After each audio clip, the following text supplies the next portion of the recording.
la deuxième partie de ces capsules sur l'utilisation de Microsoft Bookings. Cette fois-ci, on va y aller avec, pour entrer dans le fond, les disponibilités pour des services bien précis qu'on veut offrir. Donc, par exemple, je prends un exemple où on veut donner nos disponibilités en enseignement pour une classe donnée, par exemple. À ce moment-là, ben, je vais aller dans les services juste ici. Je vais aller sur les services juste ici. Donc, j'en ai déjà un de fait. Donc, j'ai des disponibilités pour le cours, par exemple, XYZ. Mais je veux donner des disponibilités pour un autre cours, par exemple. C'est possible de le faire de façon plus précise. Donc, c'est ça. Donc, si vous avez manqué les disponibilités plus générales, je vous invite à écouter la première capsule. Donc, c'est vraiment important d'écouter la première capsule pour que ça fonctionne bien à ce moment-là. Donc, quand je suis dans mes services juste ici, ben, je vais ajouter un nouveau service. Et là, à ce moment-là, ben, je vais mettre par exemple, mes disponibilités pour le cours ABC. Peu importe le cours, là. Vous pouvez mettre une description sans problème. Un emplacement par défaut. Donc, vous pouvez, par exemple, dans l'emplacement par défaut, mettre un lien Zoom, une salle Zoom que vous utilisez pour vos rencontres. Si vous cliquez sur Ajouter une réunion en ligne, donc là, c'est vraiment une réunion Teams qui sera créée spécifiquement pour votre rencontre avec la personne. Donc, à ce moment-là, il faut s'assurer que la personne puisse accéder à Teams. Donc, quand c'est dans votre institution générale et que vous utilisez Teams à l'interne, il ne devrait pas y avoir de problème. Donc, sinon, il faut se poser la question. Donc, si c'est coché, c'est Teams. Sinon, c'est un autre emplacement. Puis, si c'est une rencontre, par exemple, en classe ou dans votre bureau, à ce moment-là, vous pouvez mettre le numéro de votre bureau, par exemple. La durée par défaut, donc c'est la durée du rendez-vous. Donc, par exemple, là, par défaut, il est à 1 heure. Mais si je veux mettre une demi-heure par rendez-vous, je vais 0 heure, je vais mettre 30 minutes ici. Et les rendez-vous vont durer par défaut 30 minutes. Donc, quelqu'un, par exemple, pourrait réserver plusieurs blocs horaires aussi. Là, ça, c'est possible. Marge horaire, dans le fond, là, est désactivée. Si on l'active, dans le fond, c'est le tampon. Donc, est-ce qu'on veut une zone tampon entre nos rendez-vous? Parce que des fois, on a un rendez-vous de 30 minutes, mais il ne dure pas réellement 30 minutes, il dure un peu plus. Là, on peut mettre des tampons avant ou après le rendez-vous. Donc, par exemple, on pourrait se mettre un tampon de 10 minutes avant et après le rendez-vous. Donc, il n'y aura jamais personne qui va prendre de rendez-vous dans cette zone tampon-là. Donc, ça vous laisse un petit lousse entre deux rendez-vous. Donc, ça, c'est libre à vous de le faire ou non. Sinon, vous le désactivez sans problème. Autoriser les clients à gérer leur rendez-vous lors de leur réservation par vous ou votre équipe en leur nom. Est-ce que vous permettez que moi ou quelqu'un d'autre dans les employés qui gère les rendez-vous de la personne qui prend des rendez-vous? Généralement, non. On va laisser à la personne le soin de gérer lui-même son rendez-vous. Nombre maximal de participants à l'événement par rendez-vous, c'est quoi le nombre maximal? La plupart du temps, ça va être une personne. Des fois, vous avez peut-être des rencontres d'équipe avec plusieurs personnes. Ça peut être plusieurs personnes. Prix par défaut, prix non fixé. Vous pouvez mettre gratuit selon si ce n'est pas quelque chose de payant, par exemple en enseignement, en éducation. Champ personnalisé, ça c'est intéressant. On a modifié ici. Et là, on a de l'information dans le fond que doit nous fournir la personne qui prend un rendez-vous, par exemple un étudiant. Donc, on a l'information ici. Donc, là, on peut cocher obligatoire. Est-ce que c'est obligatoire que la personne nous donne son courriel? Oui ou non? Puis, numéro de téléphone, adresse, commentaire, tout ça. Ça, c'est possible de les activer.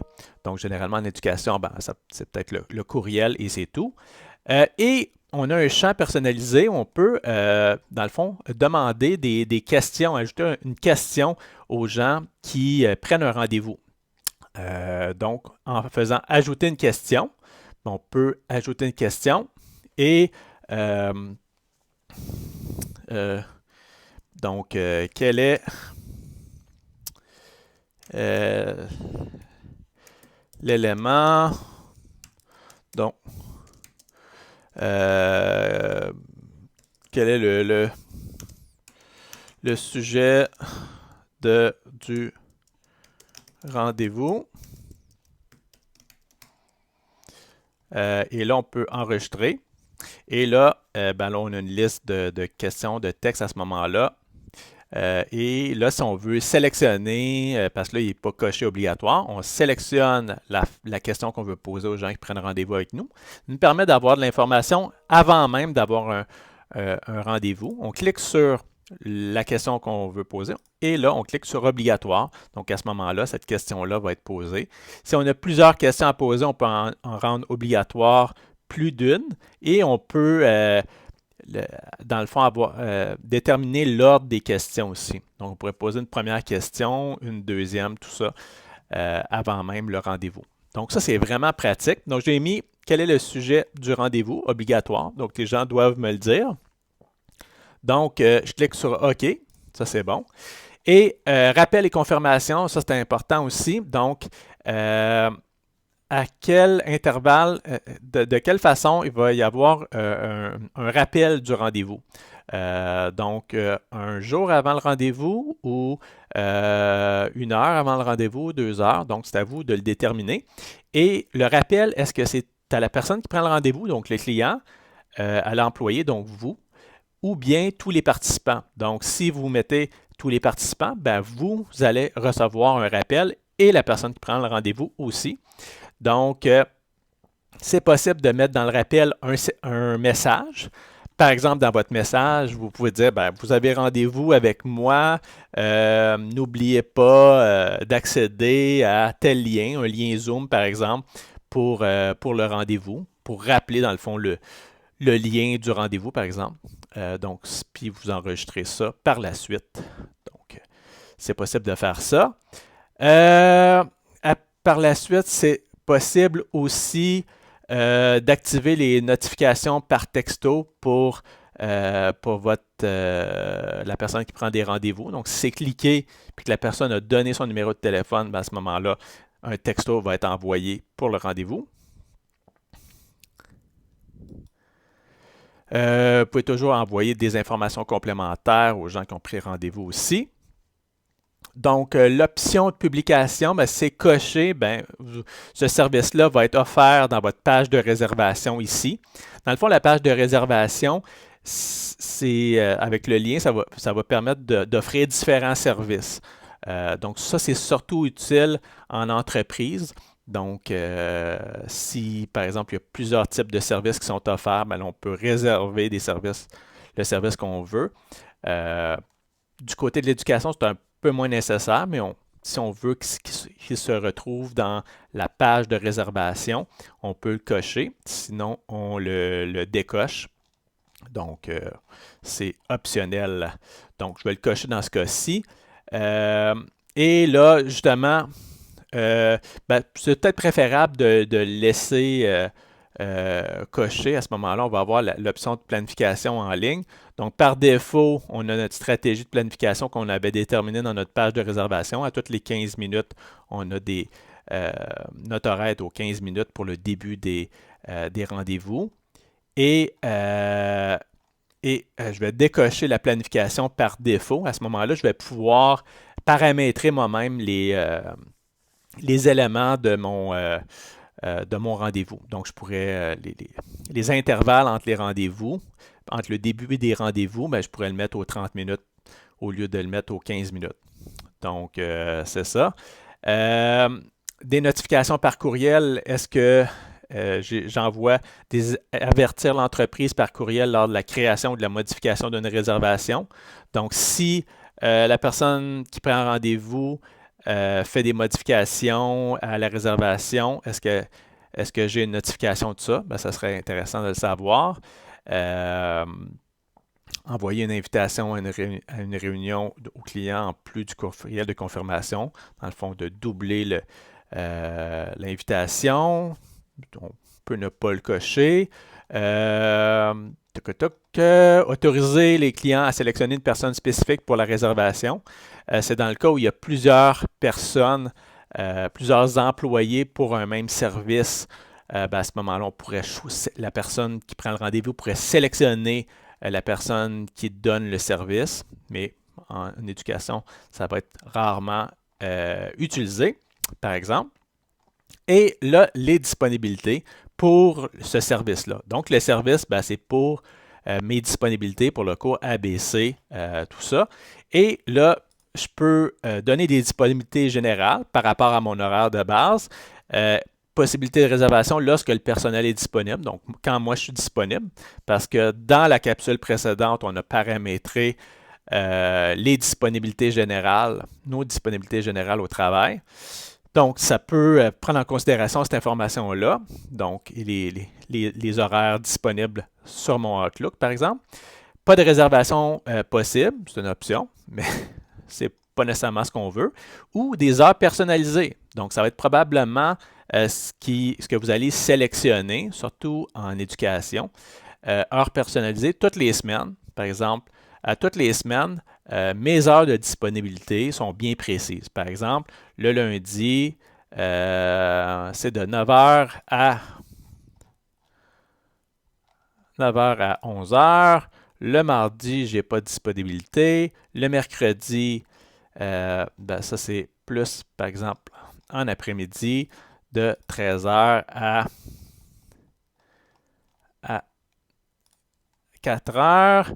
Le jeudi, là, de 8h à 10h. Et le vendredi, je n'ai pas de disponibilité, donc je fais un X. À ce moment-là, il n'y a pas de réservation possible. Donc, à chaque semaine, les seules heures disponibles, ça va être ces heures-là que je détermine moi-même. Donc, ça va être vraiment ce bloc-là. Et ce bloc-là va être seulement pour mon service, celui-ci, donc disponibilité cours ABC. Donc, vraiment de façon individuelle. Donc, je pourrais faire ça pour chacun de mes cours, par exemple, ou chacun des programmes où je donne des cours, par exemple. Donc, je peux déterminer ça et je peux déterminer un début et une fin de ces dates-là pour les disponibilités. Donc, c'est un peu ça. Et je fais enregistrer. Et là, j'ai mon cours ABC qui est disponible. Une chose que j'ai oubliée, on va le changer aussi. Il faut absolument affecter une personne. Donc, il faut qu'une personne soit affectée dans le service. Donc, pour affecter une personne, on va faire modifier, puis on va revenir, dans le fond, à notre affecter des membres du personnel et on va cliquer sur le nom de la personne. Donc, ça va être coché. Donc, par exemple, je m'affecte moi-même et je fais enregistrer. Et là, à ce moment-là, la personne est affectée au service. Et qu'est-ce que je donne, dans le fond, à l'étudiant pour, dans le fond, avoir un rendez-vous avec moi? Donc, précédemment, dans la capsule précédente, dans la page de réservation, j'avais enregistré et publié la page de réservation pour, dans le fond, déterminer un lien de réservation. Donc, je ne prendrai pas ce lien-là pour l'étudiant parce que ça offrirait, dans le fond, tous les services offerts. Donc, si j'ai plusieurs services offerts, je pourrais utiliser ce lien-là. Mais étant donné que je veux seulement donner à mes étudiants mes disponibilités pour le cours ABC, je vais aller dans mes services. Et je vais aller à modifier ici. Et je vais copier, dans le fond, ce lien-là où je vais tout sélectionner, copier ce lien-là. Et c'est ce lien-là que je vais donner à mes étudiants. Et à ce moment-là, les étudiants vont pouvoir réserver une plage horaire dans cette plage horaire-là que j'ai déterminée et qui va être disponible aussi dans mon Outlook. Parce que comme je l'ai mentionné dans la capsule précédente, je vais avoir déterminé dans Employé je vais avoir synchronisé le Outlook avec mes disponibilités. Donc, c'est un peu la marche à suivre. Et dans la capsule 3, ben, vous allez voir un peu ce que voient les étudiants ou les gens qui prennent rendez-vous avec vous. Donc, vous allez avoir la vision utilisateur, de la prise de rendez-vous, de la modification et de l'annulation de rendez-vous. Donc, c'est un rendez-vous.